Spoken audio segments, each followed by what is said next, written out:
அறிவு வைக்கணும்னு சொல்லியிருக்காங்க. 50% இந்த காது கேட்குறா, 50% இந்த காது கேட்குறா. இப்போதைக்கு அவைலபிள் கிடையாது, 500 பேருக்கு ஏற்கனவே கொடுக்க வேண்டியது இருக்குது அப்படின்னு சொல்லியிருக்காங்க. அதேமாதிரி ஸ்டான்லிலையும் விசாரிச்சிட்டோம், எங்கேயுமே கிடைக்கல. கொஞ்சம் குழந்தைக்கு 6th போயிருக்கா, கொஞ்சம் சீக்கிரமாக முயற்சி பண்ணியிருக்காங்க. நான் சொல்கிறேன் பேரில் வந்தேன்.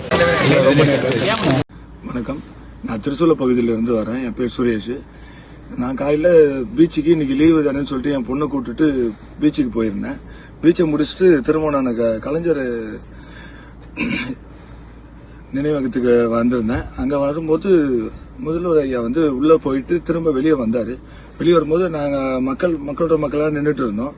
அப்போ நான் வணக்கம் வச்சேன். எங்களை நோக்கி வந்தார். வந்து என்ன சொல்லுங்க அப்படின்னாரு. நான் இந்த மாதிரி என் பொண்ணுக்கு இந்த மாதிரி ஒரு ஹியரிங் பிரச்சனை இருக்கு, அதை வந்து கொஞ்சம் சீக்கிரமா சரி பண்ணி தரணும் அப்படின்னு சொல்லிட்டு காலையில் தான் சொன்னேன். இப்போ இன்னைக்கு ஒரு 6 மணிக்குள்ள எனக்கு இந்த ஒரு என் பொண்ணுக்கு இப்போ அந்த ஹியரிங் மிஷின் மாட்டி இப்போ நல்லா கேட்டு நல்லா சந்தோஷமா ஹாப்பியா இருக்கிறத நான் நல்லா பாக்குறேன். முதல்வர் ஐயாவுக்கு ரொம்ப நன்றி. எனக்கு இது இருக்கிறதுனால எங்க ஸ்கூல்ல நான் நல்லா படிச்சு ஃபர்ஸ்ட் ரேங்க் எடுப்பேன். இது எனக்கு ரொம்ப யூஸ்ஃபுல்லா இருக்கும்னு நினைக்கிறேன். ரொம்ப தேங்க்ஸ்.